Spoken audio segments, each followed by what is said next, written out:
그리고 도시락도 전달드릴 수 없습니다. 직접 만들어 왔는데. 규정은 규정입니다. 방해가 되니 치우시죠. 쿵.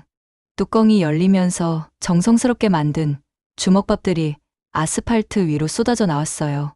하얀 쌀알들이 검은 바닥에 흩어지고 김이 바람에 날렸습니다. 과연 이들에게 무슨 일이 생긴 걸까요? 본격적으로 사연을 시작하기 전 여러분의 구독과 좋아요는 큰 힘이 됩니다. 할아버지, 요즘 많이 힘들어요. 편지를 읽는 이노의 손이 떨렸습니다. 중대장님이 너무 냉정하게 대해요. 제가 무언가 잘못한 걸까요? 새벽 5시. 겨울 강원도의 차가운 공기가 살을 내었지만 이노는 이불을 걷어차고 벌떡 일어났어요. 휴가도 안 된다고 해요. 보고 싶지만 참아야겠죠. 편지 속 유진의 목소리가 귓가에 맴돌았습니다.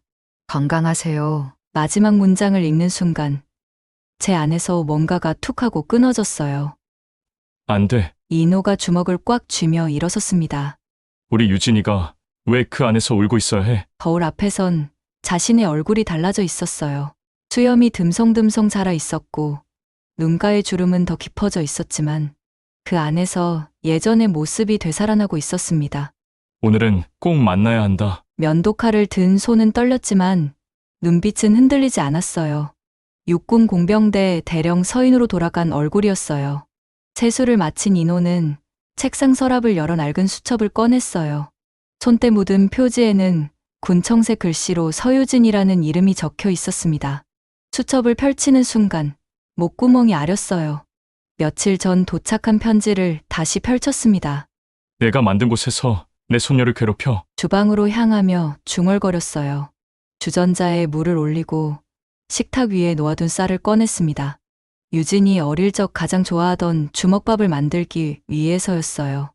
유진아, 할아버지가 간다. 따뜻한 밥에 소금을 조금 뿌리고 김을 잘게 부숴 넣었습니다. 손바닥에 참기름을 발라 정성스럽게 주먹밥을 빚기 시작했어요. 하나, 둘, 셋. 작고 앙증맞게 만들어지는 주먹밥들이 떨렸습니다. 지금쯤이면 기상 나팔이 울리겠지. 혼잣말처럼 내뱉으며 주먹을 꽉 쥐었어요. 마음속에서 뭔가가 부글부글 끓어오르기 시작했습니다. 유진이 복무 중인 곳은 제2242부대였어요. 바로 자신이 설계하고 터를 잡은 곳이었습니다.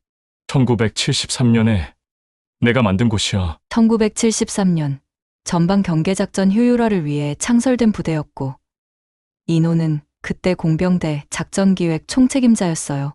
그 땅의 냄새까지 기억해. 어디에 돌이 있었고 어느 방향으로 철책을 세워야 하는지 바람이 어느 계곡을 타고 불어오는지까지요.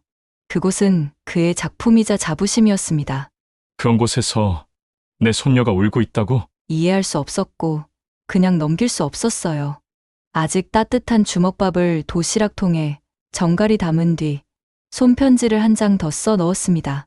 유진아, 내 잘못이 아니야. 그 누구보다 넌 잘하고 있어. 할아버지가 곧 갈게. 글씨를 쓰는 손끝이 미세하게 떨렸어요. 오전 7시. 이노는 검은색 정장을 꺼내 입었습니다. 군장 달린 군복은 안 돼. 너무 요란하지. 조용한 단정함을 택했어요. 거울 앞에 선 자신의 모습을 다시 한번 바라봤습니다. 괜찮아, 할 수 있어. 스스로에게 말하는 목소리가 약간 떨렸지만 눈빛은 단단했어요. 버스 정류장까지 가는 발걸음은 무겁고 또 단단했습니다. 후, 비탈진 시골길에서 숨을 고르며 멈춰섰어요. 하지만 얼굴에는 결심이 담겨 있었습니다. 어쩌면 이번이 마지막일 수도 있겠지. 마을 어귀의 버스가 뿌연 연기를 내뿜으며 멈춰섰어요. 기사님, 제2242부대 가는 길 맞죠? 네, 맞습니다. 올라타세요. 이노는 조심스럽게 올라탔습니다. 하지만 그는 아직 몰랐어요. 그가 다시 발을 들이게 될 그 땅이 단순한 면회를 넘어서 부대 전체의 역사를 뒤흔들 사건의 서막이 될 줄은요. 유진아, 할아버지가 간다. 버스는 산길을 따라 천천히 움직였고 이노의 마음은 점점 더 단단해져 갔습니다. 4시간 넘는 길을 달려 강원도 최전방에 도착했습니다. 부대까지는 걸어서 약 30분 정도의 거리였어요. 이노는 천천히 걸어가며 마음을 다잡았습니다. 오늘 반드시 유진이를 만나야 해. 그리고 자신이 만든 부대가 어떻게 변했는지도 확인해야 했어요. 내 다리로 가야지. 그 땅은 내가 목숨 걸고 만든 곳이었으니까. 이노는 마침내 제2242부대 정문 앞에 도착했습니다. 높은 철문과 그 위로 둘러쳐진 철조망이 위압적으로 서 있었어요. 예전에는 자신이 자유롭게 드나들던 그 문이 이제는 거대한 벽처럼 느껴졌습니다. 정문 양쪽에 서 있는 위병들의 모습을 보니 새삼 긴장이 됐어요. 위병소 앞으로 다가가자 한 명의 병사가 다가왔습니다. 어르신, 무슨 일로 오셨습니까? 정중하지만 경계하는 듯한 목소리였어요. 이노는 가방에서 도시락을 꺼내며 말했습니다. 손녀 면회를 왔습니다. 서유진 중위를 만나고 싶은데요. 잠시만 기다리십시오. 병사는 위병소 안으로 들어가 누군가에게 보고했어요. 잠시 후 군복을 단정하게 차려입은 젊은 장교가 나타났습니다. 계급장을 보니 대위였어요. 키가 크고 날카로운 인상을 가진 그는 하도연 대위였습니다. 하도연 대위는 이노를 위아래로 훑어보며 차갑게 말했어요. 면회 신청서는 어디 있습니까? 그리고 신분증 좀 보여주시죠. 이노는 지갑에서 신분증을 꺼내 보여줬습니다. 하도연 대위는 신분증을 확인한 후 고개를 저으며 말했어요. 죄송합니다만 사전 면회 신청이 없으면 면회는 불가능합니다. 하지만 저는 이 부대 창설에 관여했던 사람입니다. 이노는 조심스럽게 자신을 소개했어요. 전 육군 대령 서인호입니다. 하지만 하도연 대위의 표정은 전혀 변하지 않았습니다. 오히려 더욱 차가워 보이기까지 했어요. 창설자요? 하도연 대위는 비웃는 듯한 미소를 지으며 말했습니다. 그럼 증빙 서류라도 있으십니까? 여기는 민간인 출입 금지 구역입니다. 규정을 지켜주시기 바랍니다. 그의 말투에는 존경이나 예의 같은 것은 찾아볼 수 없었어요. 오직 차가운 규정과 원칙만이 있을 뿐이었습니다. 이노는 당황했어요. 자신이 만든 부대에서 이런 대우를 받을 줄은 꿈에도 생각하지 못했습니다. 증빙 서류라면 이것 좀 보시죠. 이노는 지갑에서 오래된 부대 창설 기념 사진을 꺼냈어요. 흑백 사진 속에는 젊은 시절 자신이 다른 간부들과 함께 서 있는 모습이 담겨 있었습니다. 하도연 대위는 사진을 대충 훑어본 후 돌려줬어요. 오래된 사진 한 장으로는 확인이 어렵습니다. 정식 절차를 밟아주시기 바랍니다. 그의 목소리는 점점 더 차가워졌습니다. 그리고 도시락도 전달드릴 수 없습니다. 이건 손녀가 좋아하는 주먹밥입니다. 직접 만들어 왔는데 이노의 목소리는 떨리기 시작했어요. 하지만 하도연 대위는 전혀 개의치 않았습니다. 규정은 규정입니다. 방해가 되니 치우시죠. 그는 손으로 도시락을 밀어내며 말했어요. 그 순간 이노의 손에서 도시락이 미끄러져 땅에 떨어졌습니다. 쿵. 뚜껑이 열리면서 정성스럽게 만든 주먹밥들이 아스팔트 위로 쏟아져 나왔어요. 하얀 쌀알들이 검은 바닥에 흩어지고 김이 바람에 날렸습니다. 새벽부터 정성스럽게 준비한 할아버지의 마음이 순식간에 무너져 내렸어요. 하, 이노는 무릎을 꿇고 흩어진 주먹밥들을 주워 담으려 했습니다. 하지만 이미 흙과 뒤섞여 버린 밥알들은 어쩔 수 없었어요. 무릎을 꿇자 바지에 흙이 묻기 시작했습니다. 정갈하게 입고 온 검은 정장이 순식간에 더러워졌어요. 손으로 밥알을 긁어 모으다 보니 손바닥에도 흙이 범벅이 되었습니다. 아이고, 한 손으로 바닥을 짚고 일어서려다 다시 주저앉았어요. 다리에 힘이 빠져 있었습니다. 그 모습을 본 지켜보던 위병들도 안쓰러운 표정을 지었지만 아무도 나서지 못했습니다. 지켜보던 위병들도 안쓰러운 표정을 지었지만 아무도 나서지 못했습니다. 하도연 대위는 팔짱을 끼고 서서 냉정하게 말했어요. 민간인은 출입 금지입니다. 이곳은 사적인 감정을 허용하지 않습니다. 돌아가십시오. 그의 말 한마디 한마디가 이노의 가슴을 찔렀어요. 사적인 감정이라니요? 손녀를 걱정하는 할아버지의 마음이 사적인 감정이란 말입니까? 이노는 천천히 일어났습니다. 무릎에 묻은 흙을 털어내며 하도연 대위를 바라봤어요. 중대장님, 혹시 군인 정신이라는 게 무엇인지 아십니까? 이노의 목소리는 떨렸지만 단호했습니다. 저는 이 부대를 만들 때 무엇보다 인간적인 부대를 만들고자 했습니다. 인간적인 부대? 하도연 대위는 코웃음을 쳤어요. 군대는 시스템입니다. 감성, 따윈 없어요. 규정과 원칙만이 있을 뿐입니다. 그는 시계를 보며 말했어요. 시간 낭비하지 마시고 돌아가세요. 훈련, 일정이 바쁩니다. 주변에 있던 몇몇 부사관들이 웅성거렸어요. 중대장님, 그래도 할아버지신데. 하지만 하도연 대위는 손을 저으며 말했습니다. 규정은 규정입니다. 예외는 없어요. 그의 말에 부사관들도 더 이상 말하지 못했어요. 이노는 가방에서 손수건을 꺼내 흩어진 주먹밥들을 조심스럽게 닦아냈습니다. 특히 쌀알 하나하나를 주워 담는 모습이 애처로워 보였어요. 새벽부터 정성껏 만든 손녀를 위한 주먹밥이 이렇게 버려지다니요. 손수건으로 손을 닦았지만 손톱 사이사이에 흙이 끼어 깨끗해지지 않았어요. 무릎에 묻은 흙은 털어내도 자국이 그대로 남아 있었습니다. 머리카락도 바람에 흐트러졌고 얼굴에는 먼지가 앉아 있었어요. 할아버지, 한 젊은 병사가 다가와 도우려 했지만 하도연 대위의 시선에 멈칫했어요. 하도연 대위는 그 병사를 날카롭게 쳐다보며 고개를 저었습니다. 병사는 어쩔 수 없이 발걸음을 돌렸어요. 이노는 마지막으로 하도연 대위를 바라봤습니다. 중대장님, 언젠가는 이해하게 될 겁니다. 군대도 결국 사람이 하는 일이라는 것을요. 그리고는 더러워진 도시락통을 가방에 넣고 천천히 돌아섰어요. 정문을 등지고 걸어가는 이노의 뒷모습이 처참해 보였습니다. 한때 반듯했던 정장은 흙으로 더럽혀져 있었고 구부정한 어깨는 더욱 늙어 보였어요. 흐트러진 머리와 더러워진 손을 한 번 더 손수건으로 닦으며 걸어갔습니다. 82세 노인이 손녀를 만나기 위해 몇 시간을 달려왔지만 차가운 규정 앞에서 무력하게 물러설 수밖에 없었어요. 자신이 만든 부대에서 이런 대우를 받을 줄은 꿈에도 생각하지 못했습니다. 이노는 조금 떨어진 언덕으로 향했어요. 그곳에 있는 오래된 느티나무 아래에 앉아 부대 정문을 바라봤습니다. 더러워진 도시락을 무릎 위에 올리고 먼지가 앉은 얼굴로 조용히 눈물을 닦았어요. 옷을 털어보려 했지만 흙자국은 쉽게 지워지지 않았습니다. 유진아, 할아버지가 여기 있어. 조금만 기다려다오. 언덕은 조용했어요. 이노는 느티나무 아래 큰 돌에 조용히 앉아 있었습니다. 더러워진 도시락통을 무릎 위에 올려놓고 한 손으로 계속 닦아내고 있었어요.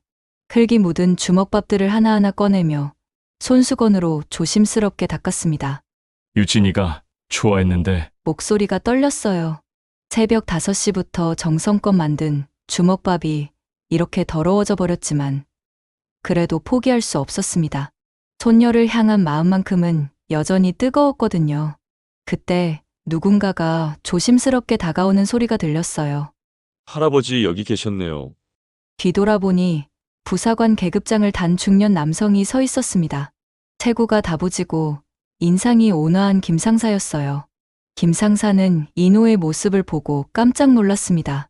정장에 묻은 흙자국, 더러워진 손, 흐트러진 머리카락까지. 할아버지 무슨 일이 있으셨나요? 김상사가 걱정스러운 목소리로 물었어요. 혹시 서유진 중위의 할아버지세요? 이노는 고개를 천천히 돌렸습니다. 눈가엔 이슬이 맺혀 있었고 숨소리가 살짝 거칠었어요. 그래요, 당신은? 김상사입니다. 유진 중위와 같은 중대에서 근무하고 있어요. 김상사는 이노 옆에 조심스럽게 앉았습니다. 아까 정문에서 있었던 일 다 봤습니다. 정말 죄송해요. 김상사는 이노의 더러워진 옷을 보며 안타까워했어요. 괜찮아요, 규정이라니까. 이노는 쓴웃음을 지으며 무릎에 흙을 털어냈어요.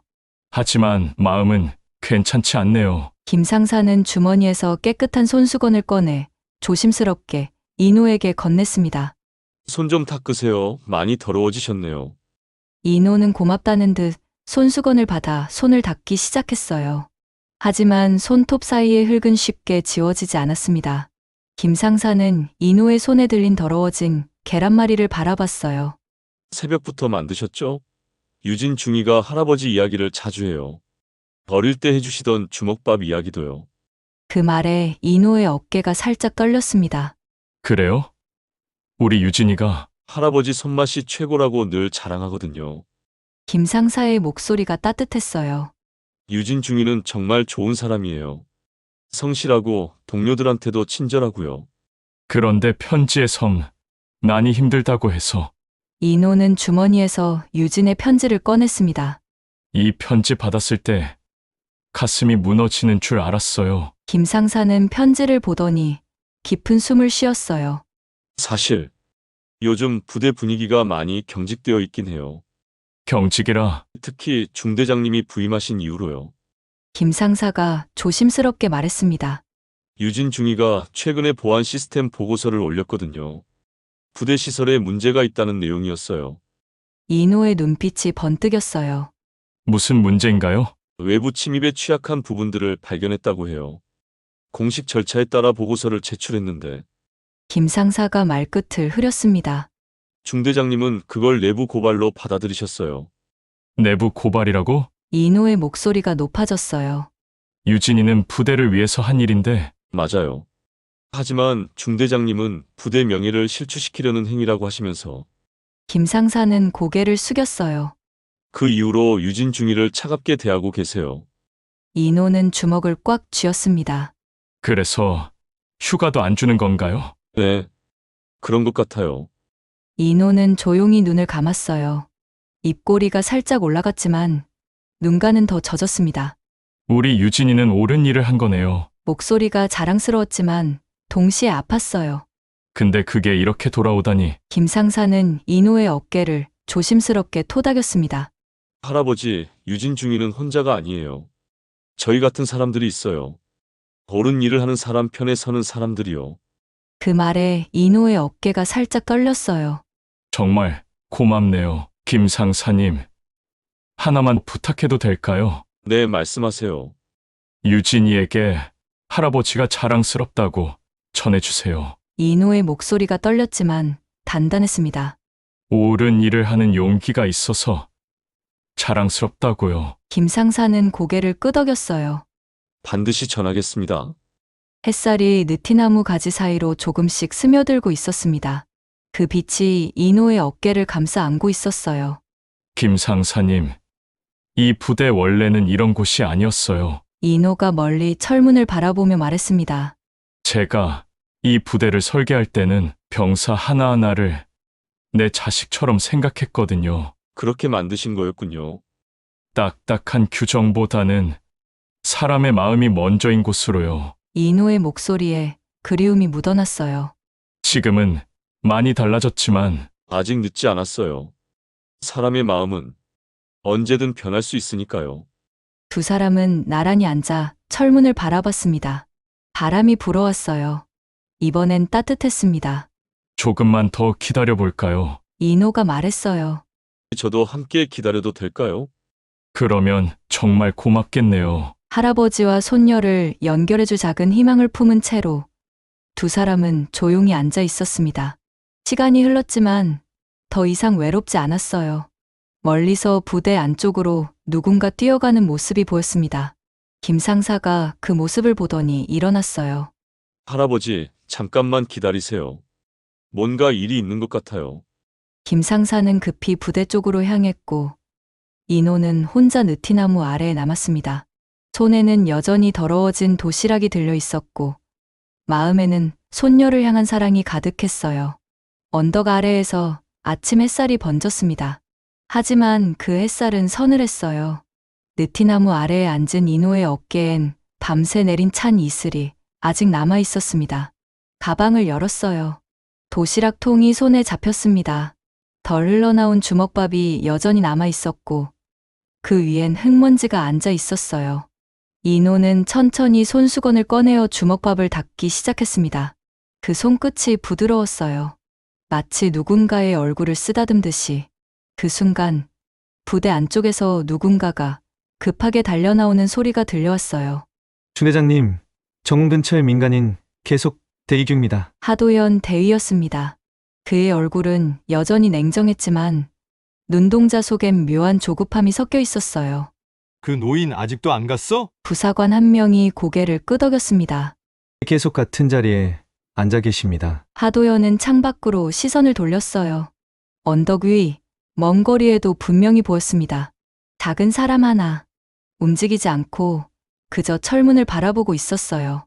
중대장님, 혹시라도 건강에 문제가 생기면 그 말을 듣는 순간 하도연의 얼굴이 더 굳어졌습니다.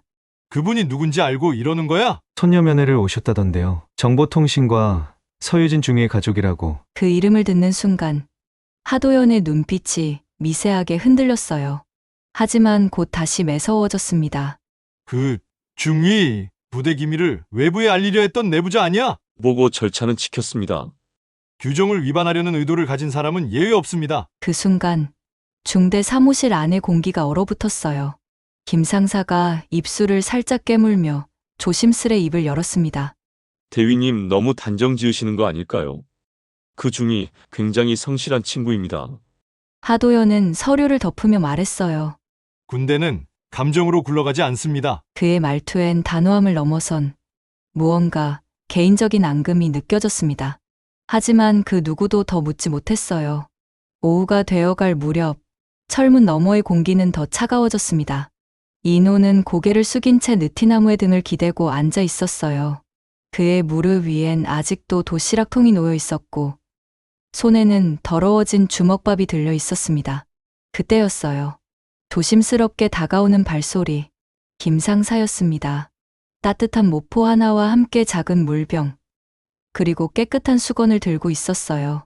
조금 드세요. 날이 너무 차요. 이노는 고개를 들었습니다. 눈동자가 붉게 물들어 있었고 얼굴에 먼지 자국이 더 선명해 보였어요. 괜찮아요. 나 군 생활을 강원도에서 했거든. 이 정도 추위는 아무것도 아니지. 말은 그렇게 했지만 입술은 계속 떨리고 있었습니다. 김 상사는 말없이 모포를 이노의 어깨에 덮어주고 수건을 내밀었어요. 얼굴도 좀 닦으세요. 먼지가 많이 앉았어요. 이노는 고맙다는 듯 수건을 받아 얼굴을 닦기 시작했습니다. 하지만 하루 종일 바람에 앉은 먼지는 쉽게 지워지지 않았어요. 손녀가 잘 있긴 한 건가요? 유진 중이 잘하고 있습니다. 김 상사의 목소리가 따뜻했어요. 조용하고 똑 부러지고 동료들 사이에서도 신뢰받아요.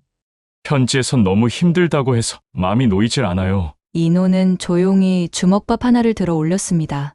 이걸 얼마나 좋아했는지 몰라요. 목소리에 그리움이 묻어났어요. 유진이는 늘 할아버지 손맛이 최고야. 그랬거든. 김 상사는 씁쓸한 미소를 지었습니다. 요즘 부대 분위기가 좀 경직되어 있긴 합니다. 경직이라. 이노는 잠시 눈을 감았어요. 그리고 천천히 입을 열었습니다. 내가 만들었던 부대는 이런 게 아니었어요. 목소리가 갈라졌어요. 병사 하나하나를 내 자식처럼 그렇게 생각하며 설계했는데 숨겨둔 울음이 목을 때까지 차오른 듯 했습니다. 난 아직도 이 철책 냄새를 기억해요. 손이 떨렸습니다. 흙냄새, 젖은 철조망 냄새, 그 안에 있는 내 손녀를 만나지도 못하고 여기서 이러고 있는 나. 순간 마음이 움츠러들었습니다. 김 상사는 그 옆에 조용히 앉았어요. 두 사람은 한참을 말없이 철문을 바라봤습니다. 해는 조금씩 기울고 있었어요. 김 상사가 조심스럽게 입을 열었습니다. 유진 중위가 보고서를 올린 건 정말 부대를 위해서였어요. 무슨 보고서였나요? 보안 시스템에 허점이 있다는 내용이었어요. 외부 침입에 취약한 부분을 발견했다고. 이노의 눈빛이 번뜩였어요. 그게 잘못된 건가요? 아니요. 오히려 칭찬받을 일이죠. 하지만 김 상사가 말끝을 흐렸습니다. 중대장님은 그걸 다르게 받아들이셨어요. 바람이 불어왔습니다. 차가웠지만 이번엔 견딜만 했어요. 모포 덕분이었습니다. 아니, 옆에 앉은 김 상사 덕분이었어요. 김 상사님, 유진이에게 할아버지가 자랑스럽다고 전해주세요. 목소리가 떨렸지만 단단했습니다. 두 사람은 다시 침묵 속에 앉아 있었습니다. 하지만 그 침묵은 더 이상 외롭지 않았어요. 해가 완전히 기울어가고 있었지만 이노는 자리를 뜨지 않았습니다. 손녀를 향한 마음만큼은 여전히 뜨거웠거든요. 아침 해가 언덕을 넘어 부대 철문에 닿았어요. 그 따스한 빛은 아직 차가운 공기를 녹이지 못했지만 누군가의 마음을 움직이기엔 충분했습니다. 그때 부대 정문 쪽에서 부사관들이 분주하게 움직이기 시작했어요. 위병소 안에 있던 병사 하나가 외쳤습니다. 사단장님 헬기 도착! 그 말과 동시에 하늘에서 헬기 소리가 멀리서부터 울려 퍼졌어요. 검은 정복을 입은 장교가 헬기에서 내렸고 그의 계급장은 소장 강지훈. 이노가 젊은 시절 부관으로 키워낸 바로 그 인물이었습니다. 그는 내리자마자 정문 쪽을 향해 뛰기 시작했어요. 숨을 고르기도 전에 외쳤습니다. 소요 대령님, 어디 계십니까? 이노는 그 소리에 고개를 들었어요. 느티나무 아래 바람에 조금씩 흔들리는 모포를 어깨에 두른 채 말없이 서 있었습니다. 강지훈은 그를 보자 멈춰섰어요. 그리고 갑자기 정복 차림 그대로 땅에 무릎을 꿇었습니다. 손끝까지 떨리는 목소리로 외쳤어요. 제2240부대 사단장 강지훈, 소요 대령님께 고수 경례드립니다. 이노는 아무 말 없이 그를 바라봤습니다. 눈빛은 흔들리지 않았지만 입술이 미세하게 떨렸어요.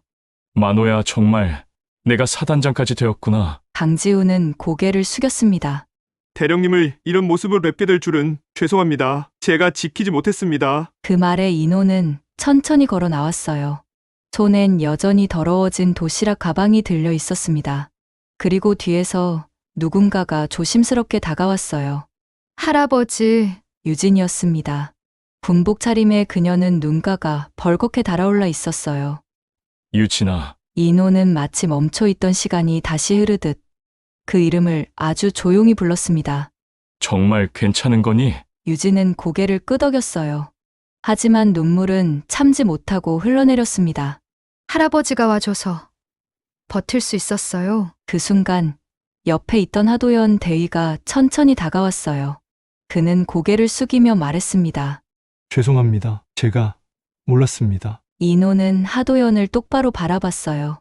그 눈빛은 날카롭지도 무섭지도 않았습니다. 하지만 묵직했어요. 가슴을 꿰뚫을 만큼. 나였다는 걸 알았더라면 달랐겠죠. 하도연은 아무 말도 하지 못했어요. 하지만 군대는 사람이 중심이어야 하지 않겠습니까? 이노의 목소리가 부드러웠지만 단단했습니다. 계급보다 규정보다 먼저 사람을 봐야 해요. 그 말에 하도연은 눈을 감고 깊이 고개를 숙였어요. 순간 마음이 움츠러들었습니다. 잠시 후 이노는 천천히 도시락 가방을 열었어요. 여전히 남아있던 그 주먹밥 하나. 너 주려고 만들어 왔는데 이렇게 되어버렸네. 이노가 조심스럽게 유진에게 내밀었습니다. 유진은 눈물 가득한 얼굴로 고개를 끄덕였어요. 할아버지, 고마워요. 그녀는 손으로 조심스레 주먹밥을 받았습니다. 그리고 한 입 물었을 때 눈물이 더는 멈추지 않았어요. 그 맛은 짠맛보다 눈물 맛이 더 강했습니다. 하지만 그 짠맛이 너무나 따뜻했어요. 며칠 후 제2242부대의 한분대회의 시간. 하도연은 병사들 앞에 섰습니다. 그는 정복이 아닌 전투복을 입고 있었고 말투는 예전보다 부드러워졌어요. 여러분, 그동안 저는 효율과 통제만을 우선했습니다. 목소리가 떨렸어요. 하지만 저는 사람을 보지 못했어요. 모든 병사들이 조용히 그를 바라봤습니다. 이 부대는 한 사람의 손끝에서 시작됐습니다. 돌 하나, 철조망 하나까지. 또한 그는 병사들을 가족처럼 아꼈다고 합니다. 하도연은 숨을 한 번 고르고 말을 이었어요. 이제부터 우리 부대의 모든 지도에는 화살표가 아니라 여러분의 얼굴이 먼저 그려질 겁니다. 그날 이후 부대는 조금씩 변하기 시작했습니다. 보고 방식이 바뀌었고 휴식 시간에 생일 케이크도 놓이기 시작했어요. 병사들의 표정에도 이전엔 없던 온기가 감돌았습니다. 이노는 며칠 뒤 집으로 돌아가기 전 수첩을 꺼냈어요. 거기엔 단 한 문장을 써 넣었습니다. 나는 이 땅을 떠나도 괜찮아요. 이 땅엔 아직 따뜻한 심장이 뛰고 있으니까요. 그리고 느티나무 아래에 앉아 조용히 눈을 감았어요. 바람이 지나갔고 철문 너머로 희미하게 유진의 웃음소리가 들렸습니다. 그 소리는 오래된 상처를 천천히 봉합해주는 작고 고마운 위로였어요. 김 상사가 조심스럽게 다가왔습니다. 할아버지, 이제 정말 가시는 건가요? 응, 이제 괜찮아. 이노는 일어서며 말했어요. 사람을 먼저 생각하는 마음. 그게 제일 중요한 거야. 버스 정류장으로 향하는 길, 이노는 뒤돌아보지 않았습니다. 하지만 가슴엔 따뜻한 무언가가 가득 차 있었어요. 자신이 만든 부대에 다시 사람의 온기가 흐르기 시작했다는 확신이었습니다.